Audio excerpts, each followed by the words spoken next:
तो फिर नमस्कार दोस्तों, कैसे हो आप सब लोग। उम्मीद करता हूँ आप सब लोग अच्छे होंगे। तो फिर मैं एक बार फिर से आप लोग का मोस्ट वेलकम करता हूँ आज के एक नए वीडियो में।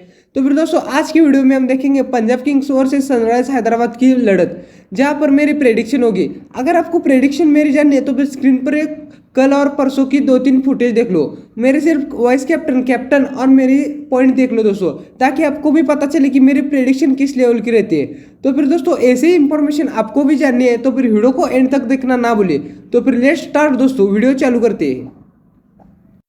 तो फिर दोस्तों पिच की बात करें तो फिर पिच ये बैटिंग की रहने वाली है और इसका एवरेज स्कोर देखें तो फिर एवरेज स्कोर भी 171 का आसपास है, यानी 170 एवरेज स्कोर है। और ये मल्लनपुर में मोहाली में खेली जाने वाली है मैच। दोस्तों यहाँ पर एवरेज स्कोर 170 है, मतलब पहले बैटिंग करने वाली टीम कम से कम 180 रन तो मारने के लिए देखेगी।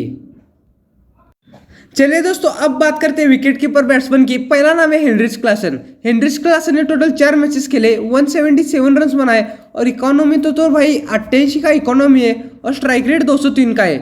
तो फिर दोस्तों क्लासन को यहाँ पर लेना बनता है, क्योंकि क्लासन ने टोटल 4 मैचेस खेले और 177 रन बनाए। और हमने देखा है कि सनराइज हैदराबाद उनको ऊपर बैटिंग करने के लिए बैठ रही है। तो फिर मेरे ख्याल से वो उनको चांस मिलेगा कल के मैच के लिए खेलने के लिए। तो फिर मेरे ख्याल से वो कम से कम 30 से 40 रन तो पक्का खेलेंगे दोस्तों। अब दोस्तों नेक्स्ट विकेट कीपर बैट्समैन की बात करें तो फिर नाम है जॉनी बेस्ट्रो। जॉनी बेस्ट्रो ने भी टोटल 4 मैचेस खेले और सिर्फ 81 रन बनाए और इनका एवरेज देखो तो फिर एवरेज 20 का है और स्ट्राइक रेट अच्छे है, स्ट्राइक रेट 158 है। तो फिर मेरे ख्याल से इनको ड्रॉप करना ही बेहतरीन होगा, क्योंकि दोस्तों 4 मैचेस बेस्ट्रो ने खेले और इनका एवरेज देखो तो फिर 20 है। इतने ज़्यादा कम से कम वो 100 रन तो मारने चाहिए थे दोस्तों। 81 पर है, मेरे ख्याल से वो बेस्ट्रो ओपनिंग के लिए आते हैं और 20 के अंदर भी आउट हो जाओगे। अगर आप चाहते हैं तो फिर आप जितेश शर्मा या फिर जॉनी बेस्ट्रो के दोनों में से एक प्लेयर को ले सकते हो। मैं तो यहाँ पर जितेश शर्मा के साथ जाना पसंद करूंगा, क्योंकि हमने देखा है कि जितेश शर्मा के पास बहुत टैलेंट है। 2 डाउन 3 डाउन गिरने के बाद पंजाब उनको खेलने के लिए भेजती है और वहां पर वो अच्छी बैटिंग कर सकते हैं दोस्तों।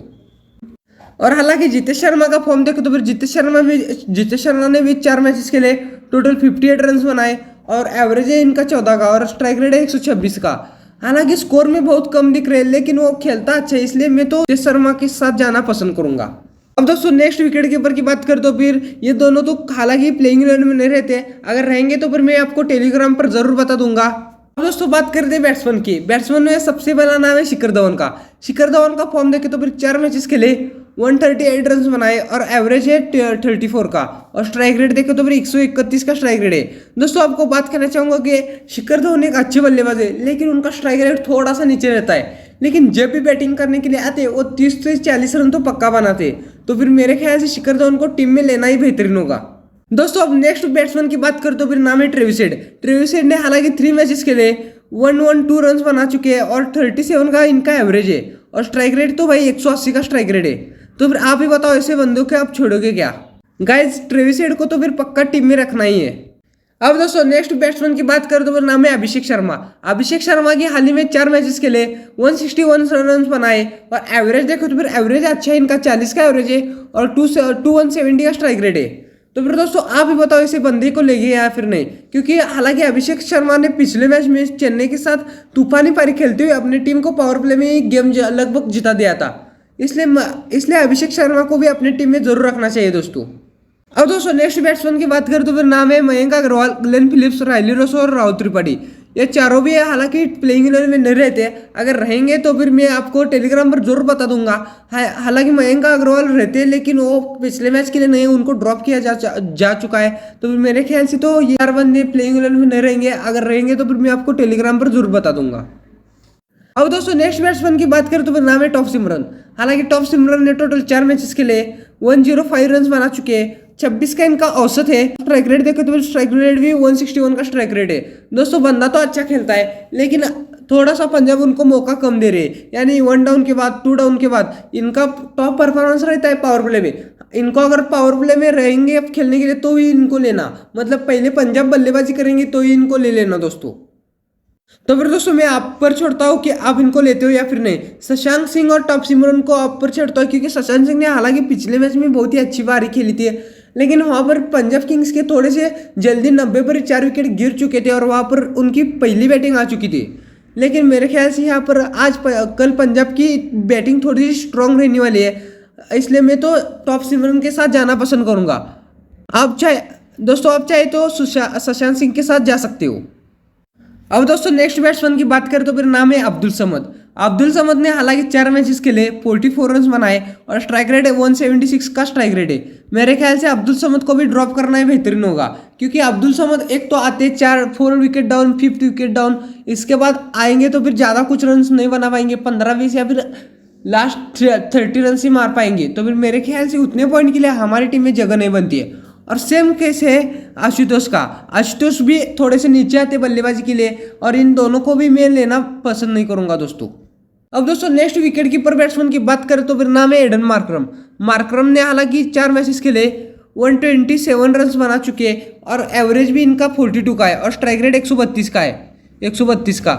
तो फिर दोस्तों हमने इनको देखा है कि चेन्नई सुपर किंग्स के खिलाफ बहुत ही अच्छी पारी खेली थी और इनका फॉर्म अब लगभग वापस आ चुका है। तो फिर मेरे ख्याल से इनको टीम में रखना ही बेहतरीन होगा। अब दोस्तों यहाँ पर नेक्स्ट ऑलराउंडर की बात करें तो फिर नाम है सैम करन। सैम करन ने टोटल 4 मैचेस के लिए 91 रन बना चुके हैं और इनका एवरेज देखे तो फिर 22 का, स्ट्राइक रेट 124 का है। और इनकी बॉलिंग देखे तो फिर बॉलिंग में 4 विकेट ले चुके हैं और इकोनॉमी 8.5 के करीब है। तो फिर मेरे ख्याल से सैम करन को भी लेना बनता है, क्योंकि एक तो बैटिंग करके देंगे और ऊपर से 1 से 2 विकेट भी लेंगे। तो फिर सैम करन को भी अपनी टीम में जरूर रखना चाहिए दोस्तों। अब दोस्तों नेक्स्ट ऑलराउंडर की बात करें तो फिर लिविंगस्टोन को हैमस्ट्रिंग की इंजरी है। अगर कल के मैच के लिए होंगे तो फिर मैं आपको टेलीग्राम पर बता दूंगा कि इनको लेना है या फिर नहीं। तो फिर नेक्स्ट बैट्समैन की बात करें तो फिर सिकंदर रजा ने हालांकि एक ही मैच के लिए, तो फिर मेरे ख्याल से इनको ड्रॉप करना है अच्छा होगा, क्योंकि सिकंदर रजा 3 डाउन की बात आते हैं और इतने ज़्यादा रन्स भी नहीं बनाएंगे, क्योंकि डेथ ओवर में इनके पास सनराइजर्स हैदराबाद के पास भुवनेश्वर कुमार, पैट कमिंस जैसे गेंदबाज है। तो फिर मेरे ख्याल से इनका सामना सिकंदर रजा नहीं कर पाएंगे दोस्तों। अब दोस्तों नेक्स्ट ऑलराउंडर की बात करें तो फिर नाम है शहबाज अहमद ने टोटल 4 मैचेस के लिए 56 रन बनाए। इनका एवरेज है 18 का और इनका स्ट्राइक रेट हालांकि 44 का ही है। और बॉलिंग देखे तो फिर 4 मैचेस में टोटल 3 विकेट लिए और 12 की इकोनॉमी है। तो फिर मेरे ख्याल से इनको ड्रॉप करना ही अच्छा होगा, क्योंकि 12 की इकोनॉमी है और रन्स भी इतनी ज़्यादा नहीं बनाए। तो फिर सेम केस नीतीश कुमार रेड्डी के साथ भी है। नीतीश ने हालांकि एक ही मैच खेला है, इनको बॉलिंग एक ही ओवर दी थी, 1 से 2। तो फिर मेरे ख्याल से दोनों भी प्लेयर हमारी टीम में फिट नहीं बैठते। आप चाहे तो ले सकते हो, मेरे ख्याल से तो दोनों ही ड्रॉप करना अच्छा होगा दोस्तों। अब दोस्तों नेक्स्ट बॉलर की बात करें तो फिर नाम है पैट कमिंस। पैट कमिंस ने टोटल 4 मैचेस के लिए 5 विकेट लिए और एवरेज इकोनॉमी देखे तो फिर इकोनॉमी 7.75 का है। दोस्तों आपको इनके बारे में बता दूं कि पावर प्ले में एक तो ओवर करते ही है और डेथ में बहुत ही अच्छी गेंदबाजी करते हैं और विकेट भी लेते हैं दोस्तों। 4 मैच में 5 भी विकेट ले चुके हैं। मेरे ख्याल से कल भी ये 102 तो विकेट लेंगे। तो फिर मेरे ख्याल से इनको अपने टीम में रखना ही बेहतरीन होगा दोस्तों। अब दोस्तों नेक्स्ट बॉलर की बात करते तो फिर नाम है कगिसो रबाडा ने 4 मैचेस के लिए 6 विकेट लिए और 8.80 का इनका इकोनॉमी है। तो फिर मेरे ख्याल से तो फिर यहाँ पर टीम में फिट बैठते कगिसो रबाडा, लेकिन मैं यहाँ पर आपको ऑप्शन देना पसंद करूंगा, या फिर कगिसो रबाडा या फिर अर्शदीप सिंह का रिकॉर्ड देखे तो फिर 4 मैचेस के लिए टोटल 4 विकेट लिए और 9.40 का इनका इकोनॉमी है। आप चाहे तो अर्शदीप सिंह को भी रख सकते हो या फिर कगिसो रबाडा। मैं यहाँ पर कगिसो रबाडा के साथ जाना पसंद करूंगा, क्योंकि 4 मैचेस में 6 विकेट लिए और इनका इकोनॉमी भी 8.80 का, और यहाँ पर इकोनॉमी अर्शदीप का बहुत ज़्यादा है, 9 यानी 9 के पास ही है। तो फिर मेरे ख्याल से तो कगिसो रबाडा मेरी टीम में तो फिट बैठती है दोस्तों। अब दोस्तों नेक्स्ट बॉलर की बात करें तो फिर नाम है भुवनेश्वर कुमार ने टोटल 4 मैचेस के लिए 1 विकेट लिए और 9.94 यानी लगभग 10 की इकोनॉमी है दोस्तों। इस साल भुवनेश्वर कुमार का इतना फॉर्म अच्छा नहीं गया है, तो फिर मेरे ख्याल से इनको कल टीम में रख सकते हैं, लेकिन अपने रिस्क पर, क्योंकि हर्षल पटेल भी उसी रेस में आते हैं, नटराजन भी उसी रेस में आते हैं। और हालांकि नेक्स्ट बॉलर की बात करते हुए जयदेव उनादकड़ भी, इन 4 में से एक बॉलर को आपको लेना है। क्योंकि हर्षल पटेल की बात करते हुए हर्षल पटेल ने टोटल 4 मैचेस के लिए 4 विकेट लिए और इकोनॉमी तो भाई आकारा का है। और नटराजन को ले सकते हो, क्योंकि नटराजन ने 2 ही मैचेस खेले और यहाँ पर 4 विकेट ले चुके हैं दोस्तों और इकोनॉमी भी 8.80 का है। यहाँ पर नटराजन या फिर भुवनेश्वर कुमार को आप ले सकते हो। मैं तो पर्सनली चाहूंगा कि आप नटराजन के साथ जाना पसंद करोगे, क्योंकि नटराजन एक डेथ बॉलर है और भुवनेश्वर कुमार यहाँ पर पावर प्ले में 3 विकेट 3 ओवर कर देते हैं और यहाँ पर चांसेस तो भुवनेश्वर कुमार के ज़्यादा विकेट लेने के, लेकिन यहाँ पर आपको फॉर्म बता देती है कि कौन ज़्यादा फॉर्म में। ये बंदा 4 मैच खेलकर सिर्फ 1 ही विकेट लिया और नटराजन ने 2 मैच खेलकर 4 विकेट ले चुके। आप चाहे तो भुवनेश्वर को भी रख सकते हो या फिर टी नटराजन को भी। अब दोस्तों नेक्स्ट बॉलर की बात करें तो फिर नाम है मयंक मार्कंडे। अब इनका रिकॉर्ड देखो तो फिर मयंक ने टोटल 4 मैचेस के लिए 3 विकेट लिए और इकोनॉमी भाई आकारा का है। और यहाँ पर इनके अलग बात करें तो फिर ब्रार साहब का देखिए तो फिर ब्रार ने टोटल 4 मैचेस खेले, 4 विकेट लिया और इकोनॉमी भी सिर्फ 5.5 की इकोनॉमी है। तो फिर आप ही दोस्तों बताओ आप किसके साथ जाना पसंद करोगे, मयंक मार्कंडे या फिर हरप्रीत ब्रार? मैं तो हरप्रीत ब्रार के साथ जाना पसंद करूंगा क्योंकि ब्रार साहब ने अच्छी खासी विकेट भी लिया और इकोनॉमी भी कम रखी है। आप चाहे तो मयंक मार्कंडे के साथ भी जा सकते हो, ऐसा कुछ नहीं है। अब दोस्तों चलिए देखते हैं हमारे कैप्टन और वाइस कैप्टन के लिए कौन सा बंदा अच्छा है। तो फिर दोस्तों मैं यहाँ पर आपको ऑप्शन देना पसंद करूंगा। एक तो हेनरिच क्लासन या फिर अभिषेक शर्मा। हमने देखा कि अभिषेक शर्मा भी बहुत अच्छे खेलते और हेनरिच क्लासन भी बहुत अच्छे खेलते, लेकिन मैं पर्सनली जाना चाहूँगा अभिषेक शर्मा के साथ क्योंकि हमने हेनरिच क्लासन थोड़ा सा नीचे आते, इनके चांसेस बनते लेकिन 80% तो बनते, लेकिन वो 20% आपकी अपनी रिस्क है दोस्तों। मैं तो अभिषेक शर्मा के साथ जाना पसंद करूंगा और आप हेनरिच क्लासन के साथ भी वाइस कैप्टन के साथ जा सकते हो। तो फिर दोस्तों यहाँ पर कैप्टन की बात करें तो फिर मैं यहाँ पर आपको 2 ऑप्शन देना पसंद करूंगा। एक तो सैम करन या फिर एडम मार्करम। ये दोनों भी बंदे अच्छे हैं, एडम मार्करम को भी कैप्टन बना सकते हैं या फिर सैम करन को।